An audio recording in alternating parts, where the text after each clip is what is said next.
మా ప్రియ పరలోక తండ్రి, మీ దయ మాత్రమే కాదు, మీ కనికరము, మీ యొక్క జాలి, అత్యంత కృప, అన్నిటిని మించిన ప్రేమ, మీ యొక్క అట్రిబ్యూట్స్ అన్నిటిని బట్టి మేము స్తుతిస్తున్నాము. మేము స్తుతించుటకు మీరే కారణభూతులు. మీ గుణగణాలు ఎన్నున్నాయో వాటి యొక్క అంచనా మాకు తెలియదు, కానీ నీ ప్రేమను కొంతగా అర్థం చేసుకున్నాం. ఒక బిందువు కూడా లేదేమో, దాని కొలతలు మేము వివరించలేము, వర్ణించలేము. అటు గొప్ప రక్షణ మీరు మాకు అనుగ్రహించారు. ప్రేమతో శాశ్వత కాలమును బట్టి శాశ్వత కాలం అంతా మీరు మమ్మల్ని ప్రేమిస్తున్నారు. శాశ్వత కాల కృపతో కూడా మీరు మమ్మల్ని దయచూస్తున్నారు. ప్రభా, నీ ప్రేమ అంతటిని బట్టి ప్రభా, అవధులేని మీ ప్రేమను, మాధుర్యమైన మీ ప్రేమను, తద్వారా మా జీవితాల్లో మీరు చేస్తున్న ఉపకారమును మరవలేమని ఇప్పటి పాట పాడుకున్నాము. శ్రమలో, దుఃఖములో, కష్టములో, ఆపదలలో, కరువులలో, మరణాంధకారపు లోయల్లో ప్రభా, భయభీతుల్లో, వీటన్నిటిలో మాలో ప్రతి ఒక్కరు కూడా ఎంతో హెల్ప్ చేశారు. మీరు వాటన్నిటిలో నుండి, గండములో నుండి మమ్మల్ని తప్పించకపోతే ఇంతవరకు క్షేమంగా ఉండేవాళ్ళం కాదు. ఉదయకాలం నీ సన్నిధిని మాతో కూడా ఉంచారు. తిరిగి బలహీన ఘటనలు మీ సందుని చేరి వచ్చి ఉండగా ప్రభా, మీ సందులో మేము చదువుకున్న వాక్య భాగం దీవించండి. తల్లిదండ్రులమైన మేము ఎలాగా ప్రభానైనా తండ్రి ఈ లోకంలో మా పిల్లల్ని పెంచాలో, ఎలాగ వారిని కాయాలో, ఎలాగ వారికి ఆజ్ఞాపించాలో ప్రభా, వీటన్నిటిలో అనేక విషయాల్లో తెలియపోతున్న మమ్మల్ని మాతో మాట్లాడమని, మేము మా పిల్లలు మీ సంధిలో నిరంతరము దేవానైనా కనబడే కృపను అనుగ్రహించమని, నీ ఆత్మ సహాయం అనుగ్రహించండి. నిష్ప్రయోజకురాలను నీ మాటలు ప్రభు అగ్ని వంటివి, అవి నాయన బండలు పగలు కొట్టే శుద్ధి వంటివి ప్రభా. మా హృదయంలో చెత్తను కాల్చివేయండి, మా గుండెలు పగులినట్లుగా చేయండి, కరిగిపోనట్లుగా చేయండి. రాహావు చెప్పినట్లుగా ప్రభా, నీ మాటలు నీ కార్యమును గురించి మేము వింటూ ఉంటే మా హృదయంలో గుండెలు కరుగునట్లుగా చేయండి. ఆమె గుణపడినట్లుగా మేము మా కుటుంబాలు గుణపడినట్లుగా చేయండి. నీ సన్నిధి మాతో కూడా ఉంచమని మీ కృపకు మమ్మల్ని అప్పగించుకుంటూ, మాటలు మానవుడికి రాకముందే మేమేం మాట్లాడాలో ప్రభానైనా మీకు తెలుసు. మీరేమి మాటలు అందించి మీ నామం ఘనపరుచుకోమని, మాతో ఉండమని యేసు ప్రభు దివ్యనామన వేడుకుంటూ ప్రార్థిస్తున్నాం తండ్రి, ఆమేన్. ప్రియ సోదరులారా, మనం చదువుకున్న ఇర్మియా గ్రంథం 35వ అధ్యాయంలో ఇర్మియాకు దేవుడు ప్రత్యక్షమై ఆయనకు సెలవిచ్చిన మాట. అసలు మీరు ఇర్మియా గ్రంథం చదువుతుంటే చాలా ప్రత్యక్షతలు ఆయనకు వచ్చాయి. చాలా చాలా ప్రత్యక్షతలు. మరి అవన్నీ కూడా దేవుడు గ్రంథస్థం చేయమన్నాడు. మొదటిసారి గ్రంథస్థం చేస్తే యెహోయాకీము రాజు కోసి కుంపట్లో పెట్టేసి కాల్చి వేసినట్టుగా చూస్తున్నాం. మరి నువ్వు రెండవ గ్రంథం రాయమని దేవుడు చెప్తే మొదట రాసిన గ్రంథము కంటే కూడా ఎక్కువైన మాటలు ఆయన రాసినట్టు చదువుతున్నాం. మరి ఎందుకు దేవుడు 2 సార్లు ఈ గ్రంథం రాయించాడు? మునుపటి పుస్తకము కంటే అనేకమైన మాటలు రాయించాడు కాబట్టి 52 అధ్యాయాలకి అది పొడిగించబడింది. మొదటిసారి రాసినప్పుడు 30 అధ్యాయాలే ఉన్నాయేమో తెలియదు, ఒకవేళ 35 ఉన్నాయో 40 ఉన్నాయో తెలియదు. ఇంకా ఎక్కువ పుటలో రాయడానికి దేవుడు తనని ప్రేరేపించాడు. ఎందుకు ఈ మాటలు రాయమన్నాడు దేవుడు? ఎందుకు గ్రంథస్థం చేయమన్నాడు? కొన్నిసార్లు దేవుడు మనకు కూడా వాక్య ప్రత్యక్షత ఇచ్చి ఉంటాడు, అని వాటిని గ్రంథస్థం చేసే ఒకవేళ ఆ కృప దేవుడు మనకి ఇచ్చి ఉంటే తప్పకుండా మనం కూడా గ్రంథస్థము చేయాలి. మనకున్న ప్రత్యక్షత ఇతరులకు ఉండకపోవచ్చు, ఇతరులకున్న ప్రత్యక్షత మనకు ఉండకపోవచ్చు. మన ఎడలో దేవుడు చేసిన కార్యములు, మనకు నేర్పించిన విషయాలు రాయడం ద్వారా మన తర్వాతి తరముల వారికి మనము ఎంతో హెల్ప్ చేసిన వాళ్ళంగా ఉంటాం. కనుక ఇప్పుడు ఈ మాటలు ప్రత్యేకించి 35వ అధ్యాయంలో ఉన్న సంగతులు ఎందుకు దేవుడు చేశాడు, రాయించాడు, లేదా ఆయనకు ప్రత్యక్షత ఇచ్చాడంటే, ఇశ్రాయేలీయులు ముఖ్యంగా చాలా అధ్వాన్నమైన పరిస్థితిలో ఉన్నారు. దేవుని మాటలు అసలు ఖాతరు చేయడమే లేదు. అసలు యెహోయాకీము మన దృష్టిలో చూసుకుంటే క్రిస్టియన్ అనుకోవాలి, ఇశ్రాయేలుడే కదా. అటువంటి వాడు యెహోవా దేవుడు మాట్లాడిన మాటలు గ్రంథస్థం చేస్తే అది చదువే వాళ్ళు చదువుతూ ఉంటే కొంచెమైనా భయపడాలిగా దేవుని మాటలు. యోషియా రాజు అయితే చిన్నవాడైనా బట్టలు చింపుకున్నాడు, కన్నీళ్లు రాల్చాడు. హుల్దా ప్రవక్తిన ఆమె ఎవరు? హుల్దా ప్రవక్తిని పిలిపించుకొని ఆ మాటలు విన్నప్పుడు ఆయనలో ఎంత భయం కలిగింది.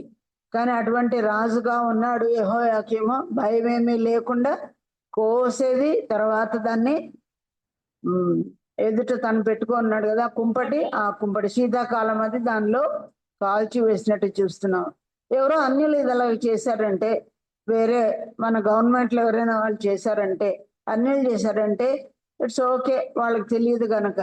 కానీ తెలిసిన వారే మరి ఆ యొక్క ఇశ్రాయేలుడే అలాగా కాల్చి ఇలా చేసినప్పుడు మనం చూస్తున్నాం. ఇశ్రాయేలు కూడా అంతే, యథా రాజా తథా ప్రజ అన్నట్టుగా వాళ్ళు కూడా తరచుగా విగ్రహాలను, తరచుగా అలవాట్లను, దేవుడు చెప్పిన 10 ఆజ్ఞలను వాళ్ళు విస్మరించి విపరీతమైన బ్రతుకుతూ ఉండగా దేవుడు అప్పుడు ఒక ఎగ్జాంపుల్ గా రేకాబు కుమారులను పిలిపించి వాళ్ళని ఎదుట పెట్టి మాట్లాడిస్తున్నారు.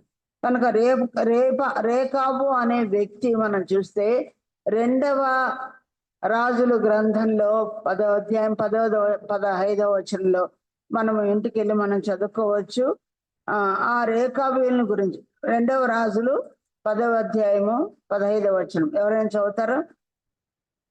రేకాబు ఎవరో మనం చూస్తే ఎక్కడ కనిపిస్తాడు? 2వ రాజుల గ్రంథం. ఇప్పుడు మనం చదువుకుంటేది ఎక్కడ? ఇర్మియా గ్రంథం. ఎంత దూరం ఉంది, ఎన్ని పుస్తకాల దూరం ఉన్నాడు ఆయన. చదువుతారమ్మా ఎవరైనా?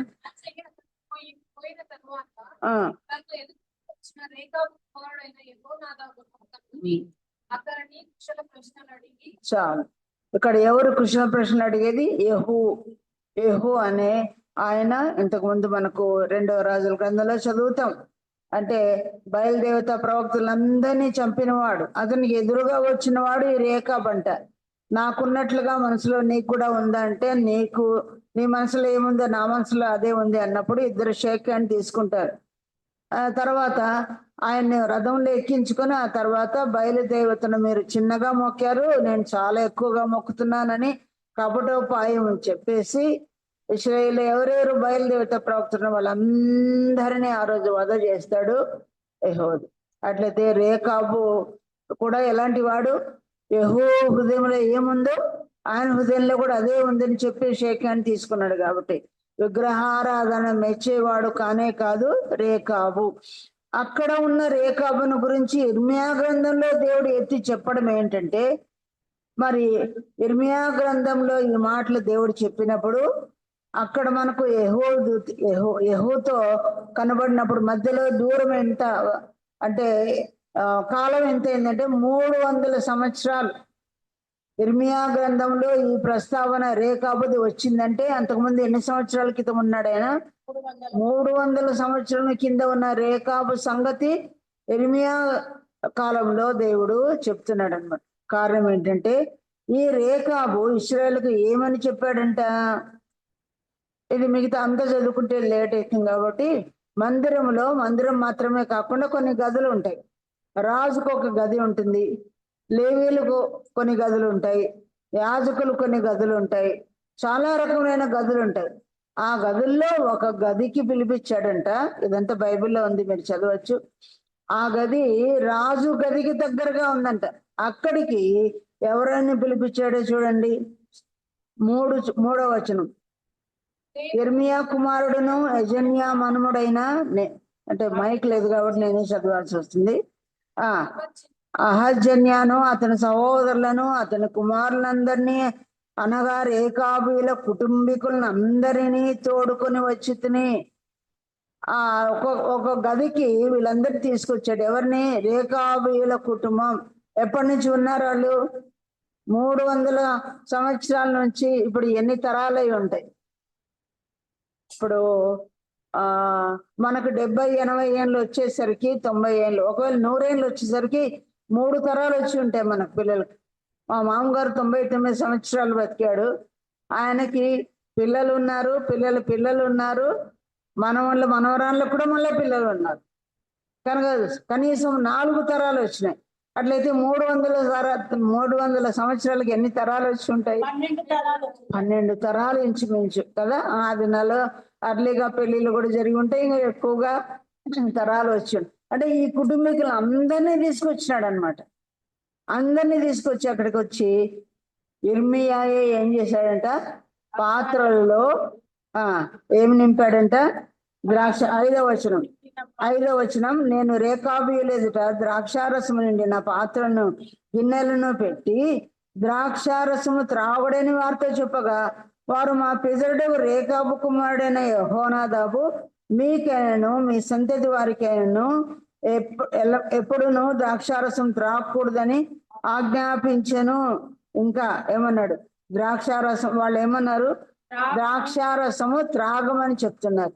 ద్రాక్షారసం పాత్రలో తలతరాలు ఆడుచు ఉండగానే ఒక మాట ఎక్కడో రాయబడింది, మీకు తెలుసా? సామెతలు 23వ అధ్యాయంలో చూడండి. ఇది సామెత గ్రంథంలో ఉందా చెప్పండి? ఆ దినాల్లో ఉన్నిందా?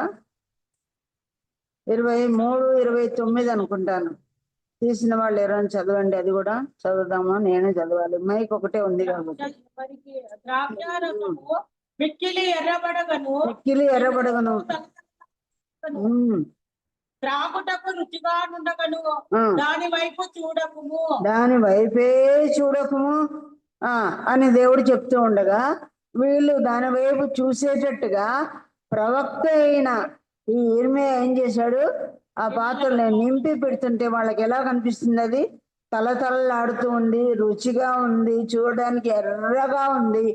ఎవరికైనా ఎన్నడూ త్రాగని వాళ్ళు కూడా ఆ డ్రింక్ ఎట్లుంటుందో తాగుదాము అనే శోధన కూడా రావచ్చు. ఇంతమంది 12 తరాల వాళ్ళు అక్కడికి వచ్చిన అన్ని గిన్నెలు నిండి పెట్టినా కూడా ఎవరు చెప్తున్నారు? యాజకుడు, లేకపోతే ఇర్మియాయే ప్రవక్తయే చెప్తున్నప్పుడు, ప్రవక్తనే కదా చెప్తా ఉండేది, ఆయన చెప్తున్నాడు కదా అని చెప్పి గుడ్డిగా వాళ్ళు తాగవచ్చును. కానీ 300 ఏండ్ల క్రిందట తమ ముత్తాతను ఎవరైనా రేకాబు చెప్పిన విషయం బట్టి వీళ్ళు ఏమన్నారంట? మేము త్రాగము. ఇది ఈ సామెతల గ్రంథం వాళ్ళకి అప్పుడు లేదు, కానీ లేవి గ్రంథంలో దేవుడు ఇదే రాశాడు. తర్వాత సంఖ్యాకాండంలో కూడా దేవుడు రాశాడు, నాజీరులుగా ఉన్న వాళ్ళు ఎవరు కూడా మద్యం పుచ్చుకోకూడదు. న్యాయాధిపతుల గ్రంథంలో నాజీరును కననై ఉన్న మానోహ భార్యకు కూడా దేవుడు చెప్పాడు, ద్రాక్షల సంబంధమైంది ఏది కూడా ఆమె తల్లే ముట్టుకోకూడదు, ఎందుకంటే ఆమె నాజీరును కనబోతుందని. ఒక స్ట్రిక్ట్ ఆజ్ఞ దేవుడు వారికి ఇచ్చాడు. ఒకవేళ సంఖ్యాకాండంలోది, ఒకవేళ లేవి కాండంలోనిది చదువుకున్నాడేమో రేకాబు కదా. 2వ రాజుల గ్రంథంలో కనిపించే ఈ యొక్క రేకాబుకు అని ధర్మశాస్త్రంలో చదివి ఉంటాడు. తన పిల్లలకు ఆజ్ఞాపించాడంట, మీరు వాటిని త్రాగవద్దు అని ఆజ్ఞాపించినట్టుగా మనం చూస్తున్నాం. ఇప్పుడు యాజకుడే త్రాగమని చెప్తా ఉంటే గుడ్డిగా తాగవచ్చు. కానీ ఈ దినాల్లో మనకు యాజకులు ఎవరు అంటే, మనం అందరం యాజకులమే అనుకోండి, కానీ ముఖ్యంగా సామెతల గ్రంథం 1వ అధ్యాయం 10వ వచనం చూడండి. ఇప్పుడు తాగమని చెప్పేవాళ్ళు ఒకవేళ ఆత్మీయులు చెప్పకపోయినా ఎవరు చెప్తారంట? 1 పాపులు నిన్ను ప్రేరేపింపగా ఒప్పకుము, మాతో కూడా రమ్ము, మనము ప్రాణము తీయుటకే పొంచి ఉందము, నిర్దోషి అయిన ఒకని పట్టుకొనుటకు దాగి ఉందము, పాతాళము మనుషులను చాలు. ఇక్కడ ప్రేరేపిస్తున్నారు దేనికి? పాపులు ప్రేరేపిస్తున్నారు. తినకూడని వాటిని తినమని, త్రాగకూడని వాటిని త్రాగమని. మీరు కూడా ఫిల్మ్ షోలో చూసే ఉంటారు కదా, ఒక తల్లిదండ్రులకు మన చెప్పారు, ఒక తల్లిదండ్రులకు చాలా బీదవారికి లేక ఒకే కుమారుడు కలిగాడు, శామ్యూల్ ఏదో చెప్పారు కదా. ఆ పిల్లవాడికి మంచిగానే పెంచారు వాళ్ళు, కానీ టీనేజ్ లో ఉన్నప్పుడు ఏం చేశారు? పాపలు ఇలాగ ప్రేరేపించగా వాడు తిని త్రాగి అన్ని పనులు చేసి, ఆ తర్వాత వాడు మరి ఎంత పాపములో పడ్డాడో మనకు తెలుసు. ఆ తర్వాత గుణపడిన తర్వాత, నాన్న నేను క్షమాపణ అడుగుతున్నాను, నువ్వు నా కొరకు ఇష్టమైతే నీకు జెండా కట్టంటే తండ్రి ఏం చేశాడు? అన్ని జెండాలే కట్ట. నేను ఒక కథలో విన్నాను, ఆ తల్లి తెల్ల చీర విప్పి మొత్తం జెండాలు కట్టేసిందంట. రకరకాలుగా ఈ కథ చెప్తా ఉంటారు. కనుక ప్రియులారా, మరి మనము చక్కగా మన పిల్లల్ని పెంచినా స్నేహితులను బట్టి ఇలా చెడిపోయే పరిస్థితులు ఉంటాయి. కానీ చిన్నప్పుడు తల్లిదండ్రులు ఆజ్ఞాపించి ఉంటే అది ఎప్పటికో ఒకప్పటికి తప్పకుండా దేవుని వాక్యం వాళ్ళలో పనిచేస్తుంది. అందుకని దేవుడు ఏమన్నాడు, బాల్యమందే నీ పిల్లలు సృష్టిగతం స్మరణకు తెచ్చుకోవాలంటే బాల్యమందు తల్లిదండ్రులు సండే స్కూల్లో నేర్పించేది 1 గంట కదా, దానిలో పాటలు, దాంట్లో ఇంకా రకరకాలన్నీ ఉంటాయి, ఎంతో కొంచెం టైమే కనుక తల్లిదండ్రులు రేఖాబు ఆజ్ఞాపించినట్టు చిన్నప్పుడే దొంగతనం చేయకూడదు, వ్యభిచరించకూడదు కదా, అబద్ధములు ఆడకూడదు, ఇవన్నీ 10 ఆజ్ఞల్లో ఉన్నాయి. అందుకే దేవుడు నీ బాస్కముల దగ్గర కట్టుకోమన్నాడు, చేతులు కట్టుకోమన్నాడు, గౌన్లకు అన్నాడు, ఇంటిలో గోడలకు అన్నాడు. అలా కట్టి చెప్తే కూర్చున్నా, లేచినా, పరుండినా, ప్రయాణం చేస్తున్నా మీరు చెప్పాలని ద్వితీయోపదేశకాండం 6వ అధ్యాయంలో దేవుడు చెప్పాడు. పైగా అబ్రహాముకు దేవుడు ఏమని ఆజ్ఞాపించాడంట, 18వ అధ్యాయం 19వ వచనం ఆది కాండంలో ఏమని, నీవు నా ఆజ్ఞల గురించి న్యాయ విధుల గురించి నీ పిల్లలకు ఆజ్ఞాపించాలి అన్నాడు. చెప్పాలి అని కాదు, ఏమన్నాడు, ఆజ్ఞాపించాలి. ఆ మాటను చదువుకున్నాడేమో రేఖాబు, ఏం చేస్తున్నాడు, ఆజ్ఞాపించినట్టుగా మనం చూస్తున్నాం. ఆ మాటలు ఉన్నాయి కదండి, ఆజ్ఞాపించిన మాట. 6వ వచనం యెహోనాదాబు మీరైనను మీ సంతతి వారైనను ఎప్పుడును ద్రాక్ష రసమును త్రాగకూడదని మాకు ఆజ్ఞాపించను. 300 సంవత్సరాల కింద చెప్పిన ఆజ్ఞ నేటికి ఆ కుటుంబాలు అదే ఆజ్ఞ మీద ఉన్నట్టుగా చూస్తున్నాం. వారికి ఫ్రెండ్స్ ఉండరా? ఇప్పుడు యాజకుడే లేకపోతే ఇర్మియానే త్రాగమని చెప్తున్నా కూడా శోధనలో పడినట్టుగా లేడు. ఎంత స్ట్రాంగ్ గా ప్రార్థన చేశాడో వారి కుటుంబీకుల కోసం. 300 సంవత్సరాలు అది పనిచేస్తుంది ఆ ఆజ్ఞ కదా. కనుక ఆజ్ఞాతిక్రమమైన ఆ పాపం వారు చేయకుండా 300 సంవత్సరాలు ఎన్ని తరాలుగా వాళ్ళు అది కాపాడుకున్నారు. మన 5 రోజులు మనం ఈబీఎస్ విన్నాం పిల్లలతో కూడా, మన పిల్లలకి ఎంతగా ఆజ్ఞాపించాలని. ఒకవేళ ఈవెన్ అదర్వైజ్ పాపల ద్వారా వాళ్ళు ప్రేరేపించబడి మధ్యలో వారి జీవితాలు పాపంలో జీవించిన ఎప్పుడో ఒకసారి దేవుని వాక్యం వారిని పట్టుకొనక ఉండదు అని మనం జ్ఞాపకం చేసుకున్నాం. కొన్ని వచనాలు మనం చదివితే మనము పిల్లలకు బోధించిన విషయాలు ఎప్పటికీ పోనే పోవు. మా జాన్ను ఒకసారి ఎవరో ఒక అమ్మాయి, క్రిస్టియన్ అమ్మాయి బై నేమ్ జమీమా, అమెరికాలో ప్రపోజ్ చేసిందంట. అప్పుడు మమ్మీ మీరు ఇష్టపడతారా దీనికి అని అన్నాడు. అప్పుడు మేము అన్నాము, నాన్న ఎంత నామకార్థ క్రైస్తవురైనా వాళ్ళు ప్రభు నమ్మకపోతే అది వద్దో అన్నప్పుడు, అప్పుడు చిన్నప్పుడు మీరు చెప్పిన విషయం నాకు జ్ఞాపకం వచ్చింది. విశ్వాసుల విషయమై మనము మనసు కలిగి ఉండాలి, తర్వాత తన మనసును మార్చుకున్న వాడుగా చెప్పి. ఎందుకంటే కొన్నిసార్లు ఇతరుల ద్వారా కూడా ప్రపోజల్స్ వచ్చినప్పుడు పిల్లలు వంగే అవకాశం కూడా ఉంటుంది. కానీ చిన్నప్పుడు మా తల్లిదండ్రులు నేర్పించారనే విషయం ఆవిడ గుర్తొచ్చింది కాబట్టి అలాగా అటువంటి శోధనలో పడకుండా దేవుడు కృప చూపించారు. అట్లాంటి ఒకరు కాదు, ఎంతో మంది ఆడపిల్లలు ప్రపోజ్ చేసిన వాళ్ళు ఉంటారు. మన ఎవరో అన్నారు, గుర్తు రాలేదు నాకు, పెళ్ళి అయిన తర్వాత కూడా ప్రపోజల్ వచ్చిందంట. ఆయన ఎవరు, సుధాకర్, విజయవాడ సుధాకర్ వాక్యం చెప్తూ పెళ్ళి అయిన తర్వాత కూడా మిమ్మల్ని అని అనుకుంటున్నాను అనేది పెళ్ళైన తర్వాత కూడా వచ్చిందని. కనుక లోకం శోధనల చేత నింపబడిన జీవితాలు. కనుక పిల్లల విషయంలో దేవుడు చెప్పాడు ఏమని, పెద్దవాడైన తర్వాత వాడు దానిలో నుండి తొలగిపోడు, బాలుడు నడవలసిన ప్రవర్తన త్రోవను వానికి నేర్పుమని దేవుడు చెప్పాడు. మనం చేసిన ప్రార్థనలు కూడా ఎప్పుడు కూడా వినకుండా దేవుడు పోడు. వన్ వే ఆర్ అదర్ ఎప్పుడో ఒకసారి దేవుడు తప్పకుండా వాటిని దేవుడు నెరవేర్చడానికి తీసుకుని వస్తాడు. అలాగూ మరి ఆది కాండం 18వ అధ్యాయం 19వ వచనంలో అబ్రహాము ఆజ్ఞాపించినట్టుగా మరి మన పిల్లలకు మనము ఆజ్ఞాపించే వాళ్ళుగా ఉండాలి. ఆజ్ఞాపించినప్పుడు పిల్లలకి ఇష్టం ఉండదు. ఈ దినాల్లో శోధనలు ఎక్కువగా, టీవీలు ఉన్నాయి, కొంచెం ఎదిగితే సెల్ ఫోన్స్ వాళ్ళ చేతులకే వస్తున్నాయి, మళ్ళీ ఫ్రెండ్షిప్ ఉంటుంది. ఒకవేళ లోకంలో ఒంటరిగా జీవించేటప్పుడు ఎవరు ఎలాగో ప్రేరేపిస్తున్నారో తెలియదు. ఈనాడు ఆడపిల్లలు మగపిల్లల కంటే ధైర్యంగా ముందుకు వచ్చే వాళ్ళు కూడా ఎంతోమంది ఉన్నారు. ఫర్ ఎగ్జాంపుల్, పెళ్ళైన స్త్రీ పెళ్లి కాని యువకుడైనా యోసేపుని ఎలా శోధించిందో కూడా మనకు తెలుసు.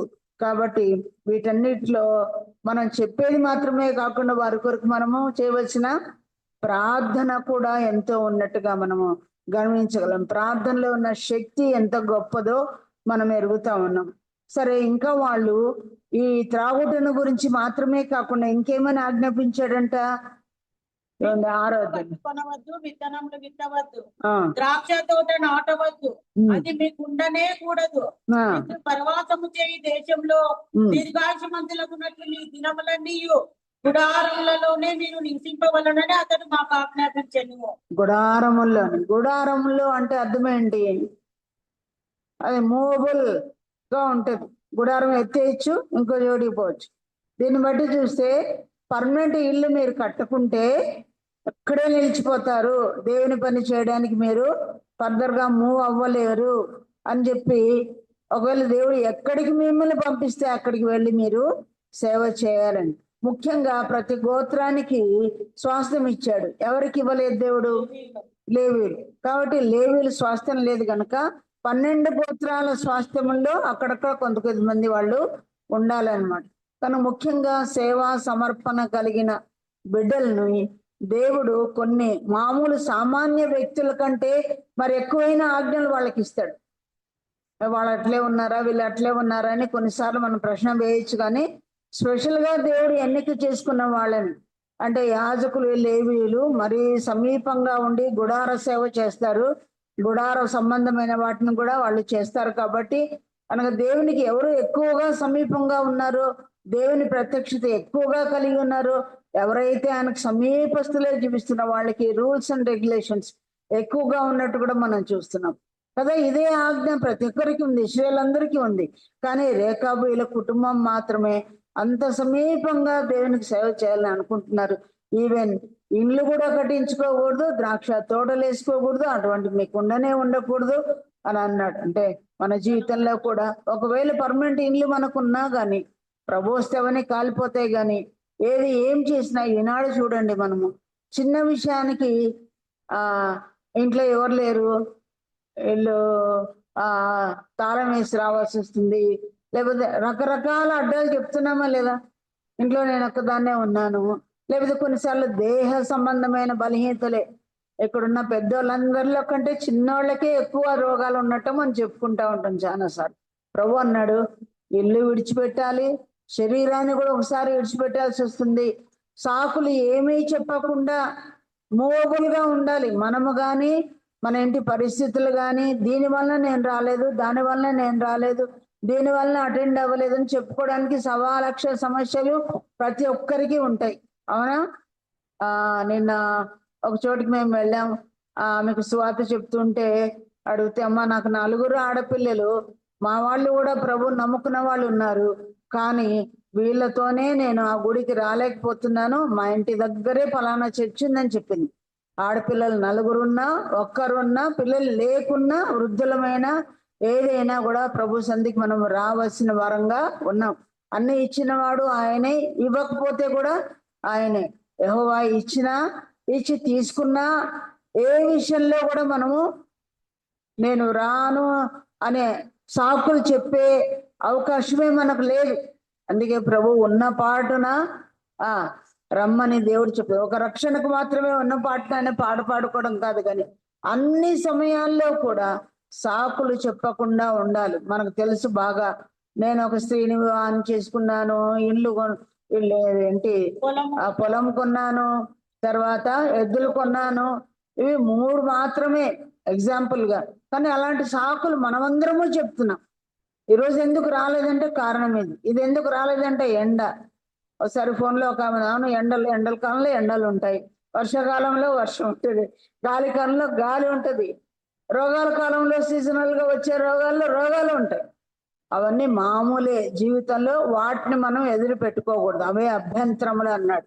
మనం బొమ్మలు ఏం పెట్టాం కానీ క్రైస్తవులను ఏం పెట్టుకుంటామంట? అభ్యంతరములు మీరు పెట్టుకొని ఉన్నారని హెచ్కేల్ గ్రంథంలో మనం చదువుతాం. అభ్యంతరంలే మనకు దేవతలు.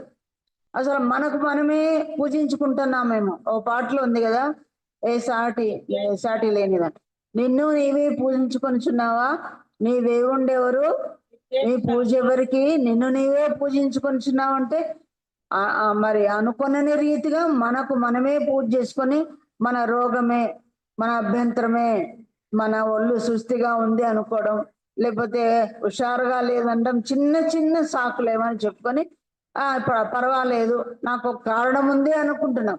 అలాంటి కారణాలు మనందరికీ ఉంటాయి. కారణాలు పక్కన పెట్టి అభ్యంతరాలు విడిచిపెట్టమంట. వరాలు విడిచిపెట్టారంటే ఏం విడిచిపెట్టినట్టు? బ్రతుకు తెరువే విడిచిపెట్టినట్టు. ప్రభు ఎన్ని విడిచిపెట్టినాడండి? ఎన్ని విడిచిపెట్టినాడు. ఆయన త్యాగం ముందు మన చిన్న త్యాగాలు మనం చేయకుండా మనం ఉంటున్నాం కనుక చాలా సార్లు విశ్వాసులకు ఉన్న విగ్రహం ఏంటంటే మనకు మనమే, నీకు నీవే, నాకు నేనే, నా పనులే నాకేమో. ఎంత అనారోగ్యంగా నా పనులు చేయకుండా ఉంటున్నామా ఇంట్లో? ఓపిక లేకపోయినా ఎట్లా ఒకటి ఓపిక తెచ్చుకున్నది చేస్తున్నాం. కానీ ఎప్పుడైతే ఇల్లు విడిచి రావాలంటేనే గడప విడిచి రావడానికి ఈనాడు చాలా మంది అక్కలు వస్తే చెల్లెలు రావడం లేదు, చెల్లెలు వస్తే అక్కలు రావడం లేదు, పక్కింటిళ్ళు వస్తే మనం రావడం లేదు, మనం వస్తే పక్కింటి వాళ్ళు రావడం లేదు. కనుక ప్రియులారా, ఎవరు చెప్పినా ప్రభు సన్నిధి మన దగ్గర ఉంటుంది. ఒకటన్నా అరన్నా మనం నేర్చుకుంటాం కాబట్టి, మనం అంతే మనల్ని చూసి చాలా మంది రాకుండా పోతారు కాబట్టి మనం ఎగ్జాంపుల్ గా మనం ఉండాలి. ఇవన్నీ చూడండి, ఇండ్లు కూడా కట్టుకోలేదంటే డేరాల్లో ఉన్నారు అంటే ఆ డేరా గాలి వస్తే ఎంత దాని తెరలు కానీ ఎట్లా ఊగిపోతాయో, ఎట్లా అల్లాడిపోతాయి. కానీ 300 ఏళ్ళుగా ఈ ఆజ్ఞను వాళ్ళు మన్నిస్తున్నారు. నేను అనుకున్నా 300 దానిలో ఒక 0 తీసేయండి. 30 రోజుల కన్నా ఏళ్ళు కాదులే, 30 రోజుల కన్నా ఆజ్ఞను స్టెడ్ ఫాస్ట్ గా. ఇప్పుడు ఇక్కడ వచ్చిన సమస్య ఏంటి? తినొద్దు, తాగొద్దు. ఫస్ట్ శోధన ఏంటి చెప్పండి? ఆదాము హవ్వలకి తినవద్దు. చాలా చిన్న ఆజ్ఞ, పెద్ద పెద్ద ఆజ్ఞలు కాదు. ఫస్ట్ తొలగిపోయింది తినవద్దు. తినవద్దు, త్రాగవద్దు, చూడవద్దు కదా, రుచి చూడవద్దు, చూడగా శోభించబడదు, ఎన్నెన్నో చిన్న చిన్న ఆజ్ఞలు ఉన్నాయి. చిన్న పాపము చేసిన చిన్న ఆజ్ఞను మనము విడమర్చిన, పెద్ద ఆజ్ఞను మనము తొలగిపోయినా పర్యవసానం ఒకటే ఉంటుందో లేదో. చిన్న పాపమైనా మరణమే, పెద్ద పాపమైనా మరణమే. పాపం వలన వచ్చు జీతం మన పర్యవసానం ఒకటే, రిజల్ట్ ఒకటే వస్తుంది. కనుక మన మొదటి ఆదామే తొలగిపోయిన. పొద్దున మంచి పాట పాడినారు ఏంటి? ఆదాము హవ్వలు ఏదేనో తోటలో కాపురం నుండి జీవించిరి, ఒక్కనాడు సైతాను చేతిలో చిక్కిపోయేరి. ఆదాము హవ్వలు తినవద్దని చెప్పిన పండును తిని పాపములో పడిపోయేది. మరి 300 సంవత్సరాల ఆజ్ఞ ఈ పిల్లలు పాపంలో పడిపోకుండా కాపాడినట్టు మనకు మన పిల్లలకి ఇది ఎంత మాది. ఇప్పుడు షుగర్ జబ్బుతో ఉండే వాళ్ళు మామిడి పండ్లు చూస్తే ఊరుకుంటారో చెప్పండి? సీజన్ కదా, తర్వాత చూసుకుందాంలే, టాబ్లెట్ వేసుకుందామని ఎంతమంది తినట్లేదు. అలా అనుకుంటే దేవుడు అంత ఖచ్చితంగా చూసినట్లేదు. మనలో ఎవరు నిలబడుతున్నాం? ఎవరు నిలబడడం లేదు. 300 దినాలు కాదు, 30 రోజులు కూడా ఎవరు ఉండటం. ఒకవేళ 3 రోజులు దేవుని ఆజ్ఞను వినటంలో కూడా తప్పిపోతున్నామేమో చూసుకున్నాం. కనుక మనం ఎట్లున్నాం? మన పిల్లలకు మనం ఏమీ ఆజ్ఞాపించగలం? రేఖామట్లా ఉన్నాడు కాబట్టి తన పిల్లలకు ఆజ్ఞాపిస్తుండగా, మా తాతగారు అలాగే చేయటం లేదు కాబట్టి మేము కూడా అలాగూ చేయము అని మనము చెప్తున్నా కూడా కొన్ని ఆకర్షణలు బిడ్డల్లో ఉండి వాళ్ళు ఇప్పుడు తొలగిపోవచ్చు. కానీ ఎప్పుడో ఒకసారి మన మాదిరి ప్రవర్తన వాళ్ళు తప్పకుండా వాళ్ళకి అది ఉపయోగపడుతుంది, వాళ్ళు గుణపడతాడు, దానికి అవకాశం ఉంది. ఆ తర్వాత నిజంగా ఈ మాటల్లో మీకు గుడారములే ఉండాలి అన్నప్పుడు పితరులందరూ ఎక్కడున్నారంటండి? అబ్రహాము పునాదులు వెళ్ళిన పట్టణం 11 కదా, హెబ్రీ 11 చూడండి. హెబ్రీ 11వ అధ్యాయంలో 2వ వచనం అనుకుంటా, చదవండి. హెబ్రీలకు రాదు. దీన్ని బట్టియే పెద్దలు సాక్ష్యము పొంది ప్రపంచములు దేవుని వాక్యం వల్ల నిర్మాణమైనవి, అందును బట్టి అదృశ్యమైనవి 5. అదేనా? అబ్రహాము గుడారంలోనే నివసించాడు. అది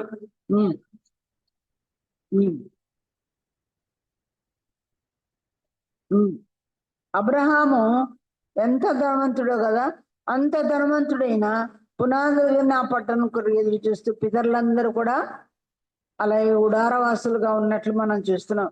గుడారవాసులు సాధారణంగా ఎవరు ఉంటారండి? ఈ రోజు ఇక్కడ ఉండి మళ్ళీ ఒక 10 రోజుల్లో వెళ్ళిపోయే వాళ్ళు, ఆ ఊరు చివర ఉన్న ఎరుకల యానాది పర్వత తర్వాత ఎవరెవరు వీళ్ళందరూ కూడా ఉంటారు. కాబట్టి దేవుడు పేతురు పత్రికలో ఒక పాట గుర్తొస్తుంది. మనం ఎవరమంట?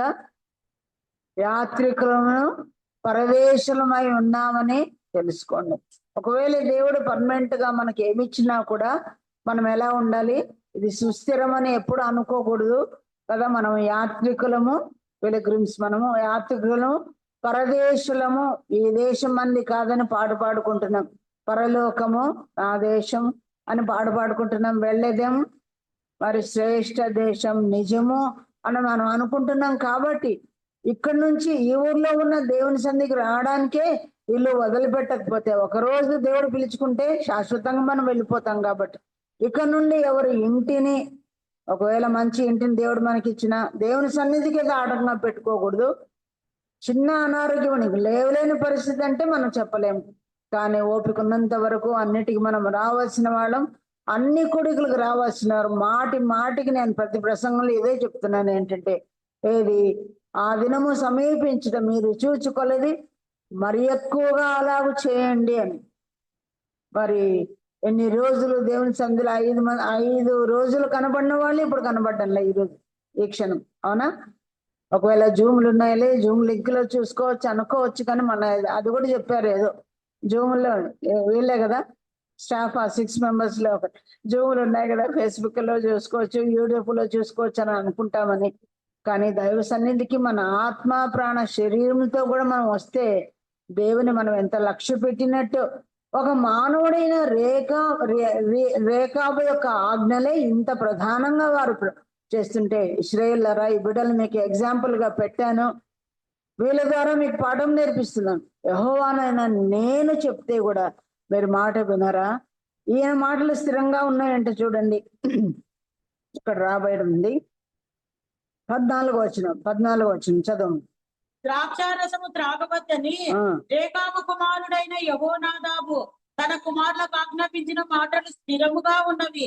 ఎవరి మాటలు స్థిరంగా ఉన్నాయంట? రేకాబు మాటలు, ఒక మానవుని మాటలు స్థిరంగా ఉన్నాయి, కానీ నా మాటలు మీలో స్థిరముగా లేవు అంటున్నాడు. తర్వాత స్థిరముగా ఉన్నాయి కాబట్టి నేటి వరకు. ఒక మాట అమ్మా, ఒక మాట పైన 6వ వచనంలో లేదా 7వ వచనంలో ఏమని ఉంది? త్రాగము అన్నారు కదా. 7వ వచనంలో ఏమన్నారు? అవి పెడితే మీకు పెన్నులు ఉంటే కనుక రౌండ్ ఆఫ్ చేసుకోండి, హైలైట్ చేసుకోండి. అక్కడ త్రాగము అన్నారు. 14వ వచనంలో ఏమంటున్నారు? దేవుడే రాయించాడు అని. వారు త్రాగకున్నారు. త్రాగమని గతంలో చెప్పడం మాత్రమే కాకుండా నేటి వరకు త్రాగకుండా ఉన్నారు. అంటే 300 సంవత్సరాల వరకు త్రాగకుండా ఉన్నారు. ఆ మాటలు వరకు స్థిరంగా ఉన్నాయి. ఇంకొక మాట 18వ వచనంలో చూడండి. 18 చాలా పెద్దగా ఉంది మధ్యలో.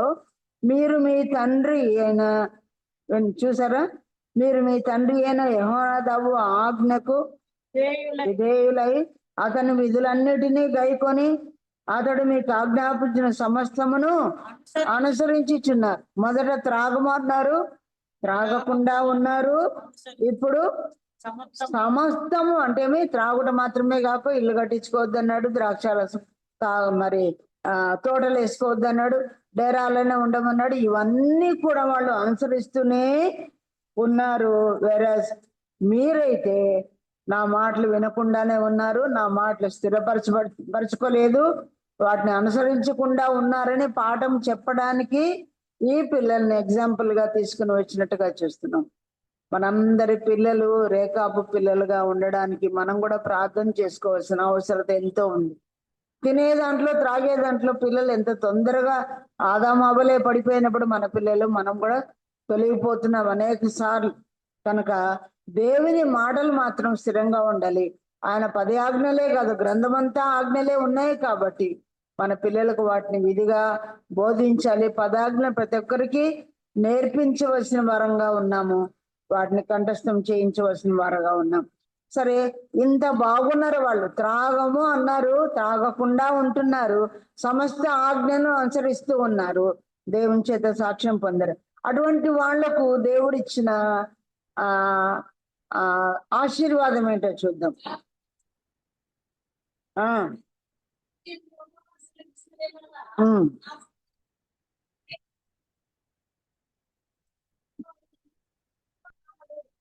ఏమన్నాడు దేవుడు? నా సన్నిధిలో ఉండడానికి ఒక్కడు లేకుండా ఉన్నాడు. అంటే ఈ 12 తరాల వాళ్లకు ఏమబ్బింది చెప్పండి? నా సన్నిధిలో ఎప్పటికీ ఉంటారు వాళ్ళు. ఎవరైతే ఆయన ఆజ్ఞలు అనుసరించి జీవిస్తారో వాళ్ళ సంతతి ఎప్పుడూ దేవుని సన్నిధిలో ఉంటుంది. ఇది గొప్ప భాగ్యం. 16వ కీర్తన 11వ వచనం చివరి వచనంలో ఏమనుంది సన్నిధిని గురించి? యెహోవా సన్నిధిలో సంపూర్ణ సంతోషము కలదు. కనుక దేవుని సన్నిధిలో ఈ 12 తరాల వారికి ఏముంది? సంతోషం. త్రాగుడు ద్వారా సంతోషం కాదు, తినుడు ద్వారా సంతోషం కాదు, తోటల ద్వారా సంతోషం కాదు, ఇళ్ళ ద్వారా సంతోషం కాదంటారు. ప్రభు అన్నాడు కదా, నా సంతోషం మీకు ఇస్తాను, నా సమాధానం మీకు ఇస్తాను, నా శాంతిని మీకు ఇస్తాను. లోకం ఇచ్చినట్లుగా పెన్లు అంటే, కొత్త బట్టలు అంటే, మరి ఒకవేళ ఈవెంట్ అంటే, ఒక ఫంక్షన్ అంటే సంతోషం. కానీ దేవుడు అంటున్నాడు, నా సంతోషం నేను మీకు ఇస్తాను అన్నాడు. ఆ సన్నిధిలో ఏముందంట? 10 మంది ఫస్ట్ కూడికి బల్ల కొండిపోతారు కదా, వెళ్ళిపోతారు. రెండో కూడిక మనల్ని కలిసే జరుగుతా ఉంది. సంపూర్ణంగా ఉంటే ఒట్టి ఆరాధన మాత్రం చేసి మాత్రం కదా, ఆయన వాక్కులు కూడా మనం వింటే సంపూర్ణ సంతోషం మనము అనుభవిస్తాం ఆయన సన్నిధిలో. చూడండి, ఈ పిల్లలకు దేవుడు తన సన్నిధిని ఇస్తానన్నాడు కదా. కానీ 15వ అధ్యాయం ఇర్మియా 15:1 ఏమనుందో?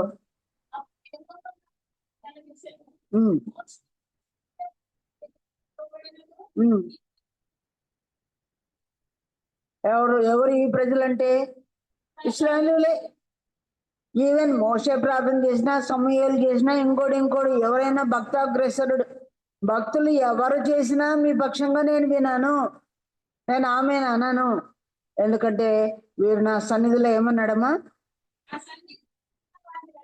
అబ్బో, ఇశ్రాయేల్ అందరూ వెళ్ళగొట్టబడుచుండగా దేవుని సన్నిధి భాగ్యం ఎవరికి దొరికింది? రేఖాబు పిల్లలకు. ఆ 12 తరాలకు వారికి మాత్రమే ఆయన సంధిలో ఏం పని చేస్తున్నారో కదా, ఏ పరిచయం చేస్తున్నారో, ఏ మూతలు మోస్తున్నారో, ఏ భారాలు మోస్తున్నారో, ఏ రకమైన పరిచయం చేస్తున్నారో, గాయకుల గాన పరిచరణ ఏది చేస్తున్నా, మందస పరిచరణ అన్నిట్లో దేవుని సంధిలో వాళ్ళు ఉన్నాం. మన దేవుని సంధిని మించిన పని ఏదైనా ఉందా? ఇశ్రాయేల్ టోటల్ మొత్తం జనసంఖ్య అంతా కూడా దేవుని సంధిలో ఉండకుండా ఉంటున్నారు. మీరు ఎవరైనా వాళ్ళ పక్షంగా ప్రార్థన చేస్తే కూడా నేను వినాను అన్నాడు. కానీ రేఖాబు పిల్లలు మాత్రం దేవుని సంధిలో ఎల్లప్పుడూ ఉండక మానవ. కనుక మనము మన పిల్లలు ఆయన సమీప సంబంధ బాంధవ్యం అంటే ఇన్నర్ సర్కిల్లోనే ఉంటే ఎంత బాగుంటుంది.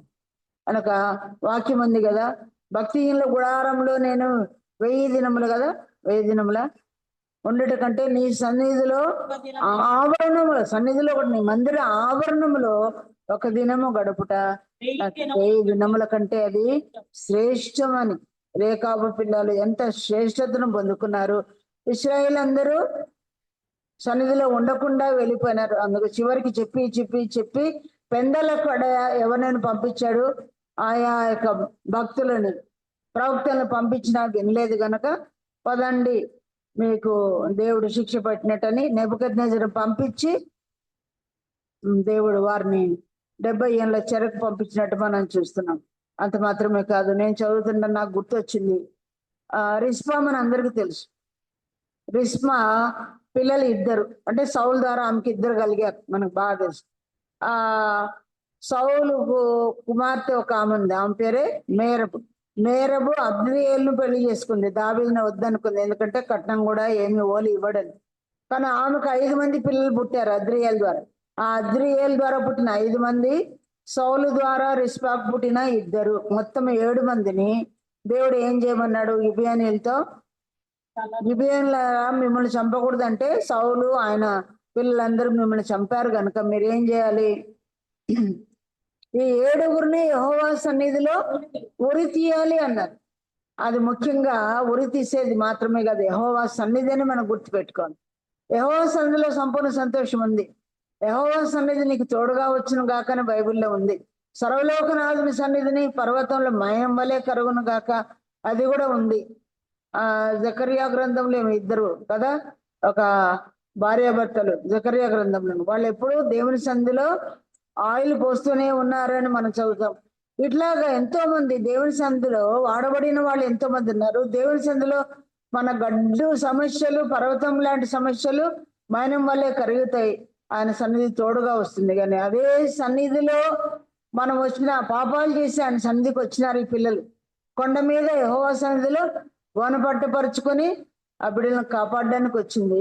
వాళ్ళు బ్రతికిన కాలంలోనే యెహోవా సన్నిధికి వచ్చి ఉంటే పాప క్షమాపణ వారికి కలిగేది. కానీ పాపాలతో యెహోవా సన్నిధికి వచ్చారు, కానీ ఆ సన్నిధే వాళ్లకు ఉరి తీసే సన్నిధి. దేవుని సన్నిధికి వచ్చి పాపాలు ఒప్పుకున్నట్టే బాగుండు, కానీ అక్కడ ఉరి తీయబడతారని వాళ్ళకి తెలిసే ఉంటుంది కదా, కొన్ని నిమిషాలకు ముందే తెలిసి ఉంటుంది. అప్పుడన్నా ఒప్పుకొని ఉంటే పాపక్షమాపణ పొందేవారు, కానీ ఉరి తీసే బడే పర్యంతం వరకు కూడా వాళ్ళు. కనుక చాలా మంది మన పిల్లలకు నరకం అనే ఉరి ఉందని బర్త్ నుండి వాళ్ళకి మనం నేర్పిస్తూనే ఉన్నాం. అయినా వారు విడవకుండా అట్లాగనే ఉంటూ విని కూడా తీర్మానం చేసి కూడా ఇంకా కొద్దిమంది త్రాగుబోతులుగానే ఉన్నారు. ఆ గుంటలో పడిపోయినారు, వ్యభిచారం అనే గుంటలో పడిపోయినారు, నరహత్య అనే గుంటల్లో పడిపోయినారు. నరహత్య చేయకపోయినా అలాగ సుపారీ తీసుకున్న గ్రూప్ లో ఉన్న వాళ్ళు కూడా కొద్దిమంది ఉంటారు. కానీ ఏ పాపంలో ఉన్నా యెహోవా సన్నిధికి వాళ్ళు వచ్చి గుణపడకపోతే, ఇంకా గుంటల్లో ఉంటే వాళ్ళకు కూడా ప్రభువు చెప్పాడు కదా కొరింథీ పత్రికలో, త్రాగిన వారు దేవుని సన్నిధిలో ఉండరు అని, త్రాగుబోతులు దేవుని రాజ్యంలో ప్రవేశించరు అని ఉంది. కనుక ఎదిగిన పిల్లల్లో కూడా ఇలాంటి పనిహితులు ఎవరిలోనే ఉన్నట్లయితే ఖండితంగా వాళ్ళకు రెడ్ లైన్ తో మనం అండర్లైన్ చేసి వాళ్ళకి చూపించవలసిన వారంగా ఉన్నాం. అలాగూ రిస్పా కుమారులు ఇద్దరు కూడా మొత్తం 7 మంది చనిపోయినట్లు మనం చూస్తున్నాం. కనుక దేవుని సన్నిధిలో మనము మన పిల్లలు ఎక్కువ కనబడదు. మన ఇంటిలో దేవుని సన్నిధి వేరు వ్యక్తిగతమైంది. వ్యక్తిగత ప్రార్థన, తలుపు వేసే చేసిన ప్రార్థనలో దేవుని సన్నిధి ఉంది. భార్యాభర్తలు ఇంట్లో చేసే ప్రార్థన, కుటుంబ ప్రార్థనలో దేవుని సన్నిధి ఉంది. కానీ ఇక్కడికి రమ్మని చెప్పిన దేవుని సన్నిధి ఉంది కదా. విజ్ఞాపన ప్రార్థనకు ఎక్కడికి రావాలి దేవుడు, మీరు ఇక్కడికి రావాలన్నారు. విజ్ఞాపన ప్రార్థనలో చాలా మంది ఓడిపోతున్నాం. తలలోపి ఇప్పుడు ఎంత మనం అనుకున్నా కానీ రావడం లేదు.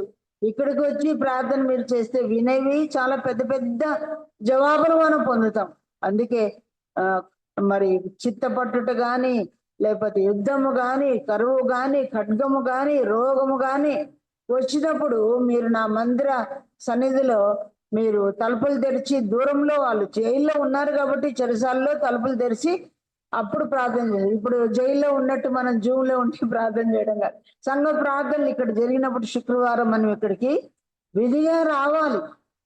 ప్రభు అది మళ్ళీ గుర్తు చేస్తా, ఇది శయన స్థానం అంట దేవునికి. సంఘం అనే బ్రైడ్ ఎక్కడుందో బ్రైడ్ గ్రూమ్ అక్కడే ఉన్నాడు. ఇది ఆయన బెడ్రూమ్ అనుకోవాలి. ఈ బెడ్రూమ్ లో భార్యాభర్తలు ఎంత సమీపంలో ఉంటారో ప్రభువుకి మనం అంత సమీపంలో ఉంటాం. నేను దూరంగా ఉన్నానంటే ఏదైనా జైల్లో ఉంటే తలుపులు చేసి జూమ్ లో ప్రార్థన చేసుకోవచ్చేమో అంటే నేను చెప్తున్నాను, మన హృదయంలో అర్థం చేసుకోవాలి. కనుక చాలా రోజుల నుంచి కూడా, సంవత్సరాల నుంచి రాకుండా ఉంటే కాదు, ఆయన సన్నిధి, ఆయన రాకడ మరీ సమీపంగా ఉంది కాబట్టి ఈ సన్నిధిని నేను చాలా విషయాలు చెప్పలేదు. మళ్ళీ ఇప్పుడు పాటల ప్రాక్టీస్ ఉంది కాబట్టి దాని తొందరలో మనం ముగించుకుంటున్నాము. వీళ్ళారా ఆయన సన్నిధి యొక్క విషయాలు ఇంకా మీరు చదువుకోండి, చాలా వచనాలు ఉన్నాయి. నేను కనపడాలి, నా పిల్లలు కనపడాలి, అల్లరి చేసినా పర్వాలేదు. ఆయన సన్నిధి ఆవరణంలో ఉన్నా కూడా మనకు దేవుడు 1000 దినముల కంటే శ్రేష్ఠం అన్నాడు. ఎన్ని దేవుడు మార్కులు ఇస్తాడో మనకు దేవుని సన్నిధిలో ఎంత ఆధిక్యత ఉందో వాటిని మనం గుర్తు చేసుకుందాం.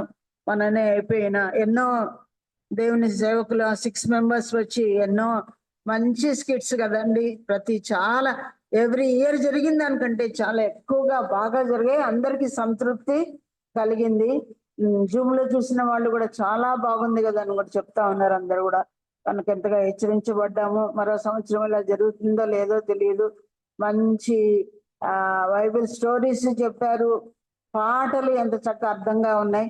కంఠస్థ వచనాలు ఇంట్లో చదవండి అంటే మన పిల్లలు మూతులు ముడుస్తున్నారు, కానీ ఎంత చక్కగా ఉపాయంగా వాటిని బెలూన్స్ తో చెప్పించారు, లేకపోతే ఒక్కొక్కరితో చెప్పించారు, రకరకాల పద్ధతుల్లో చెప్పించారు. వాటన్నిటి తిరిగి మనం వాళ్ళకి గుర్తు చేస్తే మంచిది. అలాగ చేయడానికి తల్లులు పిల్లలము దేవుని సన్నిధిలో కనబడడానికి మనం ప్రయత్నం చేద్దాం. కొన్ని ప్రార్థనా అంశాలు ఇప్పుడే నేను చెప్తాను.